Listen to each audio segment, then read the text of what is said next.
দুইভাবে বছর গণনা করা হয়। একটা হলো সূর্যের হিসেব করে করা হয়, সৌরবর্ষ বলে। আরেকটা হলো চন্দ্রের হিসেব করে করা হয়, এটাকে চন্দ্রবর্ষ বলে। দুটোই জায়েজ। চন্দ্রবর্ষ যেটা, ওই চন্দ্রবর্ষের আলোকে মুসলমানদের সওম, মুসলমানদের হজ ইত্যাদি মুসলমানদের যাবতীয় ইবাদতগুলি করা হয়। তাহলে শুরুতেই আমরা কি পেলাম যে চন্দ্রবর্ষ কত মাসে হবে সেটাও জানিয়ে দিয়েছেন কে? আল্লাহ রাব্বুল আলামিন সূরা তাওবা 36 নং আয়াত তিনি ইরশাদ করছেন, আউযু বিল্লাহি মিনাশ শাইতানির রাজীম, বিসমিল্লাহির রহমানির রহিম। ইন্না ইদ্দাতাশ শুহুরি ইনদাল্লাহি 12 শাহরা ফি কিতাবিল্লাহি ইয়াওমা খালাকাস সামাওয়াতি ওয়াল আরদ। যেদিন থেকে আসমান এবং জমিন সৃষ্টি হয়েছে সেদিন থেকেই আল্লাহ রাব্বুল আলামিনের নিকট বছর গণনায় মাস হলো 12টি। কয়টি? আগেই জানিয়ে দিয়েছেন। যেদিন আকাশ সৃষ্টি হয়েছে, জমিন সৃষ্টি হয়েছে, সেই সময়কাল থেকেই আল্লাহর নিকট বছর গণনায় মাস হলো কয়টি? 12টি। 12 মাসে 1 বছর। এই কথাটি আমরা কোথায় পেয়েছি? কোরআনে পেয়েছি। কে জানিয়েছেন? ইংরেজিতেও 12 মাসে 1 বছর, বাংলাতেও কিন্তু 12 মাসেই 1 বছর। যাবতীয় জ্ঞান ও বিজ্ঞানের উৎস হলো কোরআন, যেটি থেকে বর্তমানে মুসলমানগণ পিছিয়ে আছে। ইনহা আরবাআতুন হুরুম, এই 12টি মাসের মধ্য হতে 4টি মাস হলো হারাম মাস। এই 4টি মাসের বিষয়ে আল্লাহ রাব্বুল আলামিন আলাদা দিক নির্দেশনা দিয়েছেন।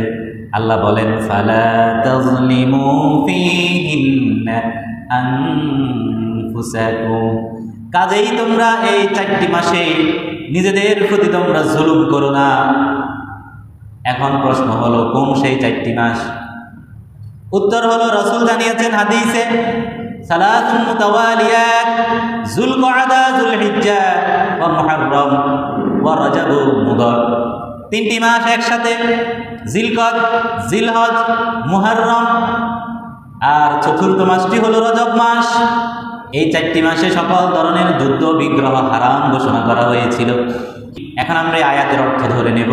আল্লাহর কথা অনুযায়ী সকল ধরনের জুলুম থেকে, নিজের নফসের প্রতি যত ধরনের জুলুম হয় সকল ধরনের জুলুম থেকে বিরত থাকতে হবে পুরো বছরই, বিশেষ করে এই 4টি মাসে। এবার আসুন আমরা জেনে নেই কিভাবে নফসের প্রতি জুলুম হয়। মূলত 3 ভাবে মানুষ জুলুম করে। মানুষ নিজের নফসের প্রতি জুলুম করে, মানুষ ইবাদতে আল্লাহর সাথে আল্লাহর প্রতি জুলুম করে, এবং মানুষ অন্য মানুষ এবং আল্লাহর অন্যান্য সৃষ্টির উপর জুলুম করে। আল্লাহ রাব্বুল আলামিন যে সকল বিষয়ে আদেশ দিয়েছেন এবং যে সকল বিষয়ে নিষেধ করেছেন, আল্লাহর আদেশগুলো পালন না করা এবং নিষেধগুলো থেকে বিরত না থাকা, নিজের নফসের প্রতি জুলুম করা। আল্লাহ রাব্বুল আলামিন তিনি অত্যন্ত দয়াময়, ক্ষমাশীল। তিনি আবার আমাদেরকে শিখিয়ে দিয়েছেন, যদি আমরা কখনো আল্লাহর কোনো আদেশ পালন না করি, আল্লাহ নিষেধ করেছেন এমন কোনো কাজ যদি কখনো করে ফেলি, তখন কিভাবে আল্লাহর কাছে মাপ চাইব, কিভাবে মাপ চাইলে ক্ষমা পাবো, মুক্তি পাবো, সেটাও শিখিয়ে দিয়েছেন আল্লাহ রাব্বুল আলামিন।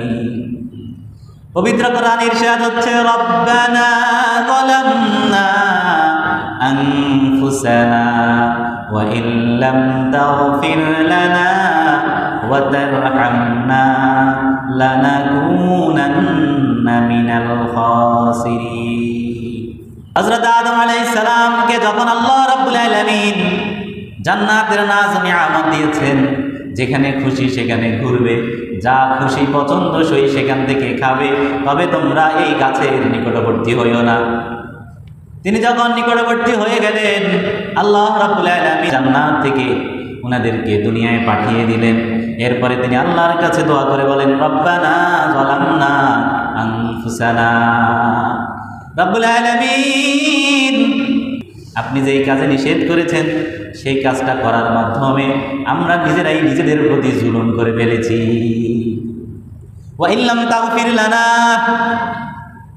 এবং রব্বুল আলামিন এই বিষয়টি আমি ভালোভাবেই জানি, আপনি যদি আমাদেরকে ক্ষমা না করেন, ওয়া তারহামনা, এবং আমাদের প্রতি দয়া না করেন, লানাকুনান্না মিনাল খাসিরিন, আপনার ক্ষমা এবং দয়া না পেলে অবশ্যই অবশ্যই আমরা ক্ষতিগ্রস্ত হয়ে যাব। পৃথিবীর সকল মুসলমানদের জন্য এই দোয়াটি আল্লাহ শিখিয়ে দিলেন। যখনই কোনো আল্লাহর নিষিদ্ধ কাজ করে ফেলবে, অনুতপ্ত হয়ে সাথে সাথে বলবে রব্বানা যালামনা আনফুসানা। দ্বিতীয় প্রকার জুলুম হয় ইবাদতে আল্লাহর সাথে। কিভাবে? আল্লাহ নিজেই কোরআনে বলছেন, লা তুশরিক বিল্লাহ, আল্লাহর সাথে কখনো কাউকে শরীক করো না, ইন্নাশ শিরকা লাযুলমুন আযীম, নিশ্চয় শিরিক হলো আল্লাহর প্রতি বিশাল অনেক বড় একটা জুলুম। জুলুম তো আকাশ জমিন সব কিছু সৃষ্টি করলেন আল্লাহ, আমাদেরকেও সৃষ্টি করলেন কে? তাহলে আমাদের ইবাদত পাওয়ার হকদারও কে?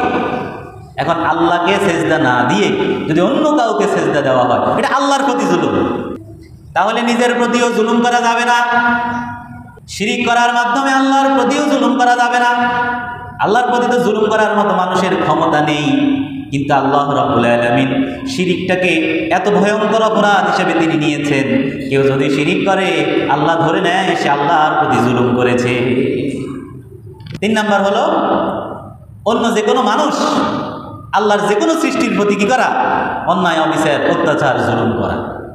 তাহলে আল্লাহ বলছেন এই হারাম মাসের মধ্যে অন্যতম এই মুহররম মাসে আমরা নিজেদের প্রতিও জুলুম করব না, শিরিকের মাধ্যমে আল্লাহর প্রতিও জুলুম করব না, এবং কোনো মুসলমান বা অমুসলমান অথবা আল্লাহর কোনো সৃষ্টির প্রতিও আমরা জুলুম করব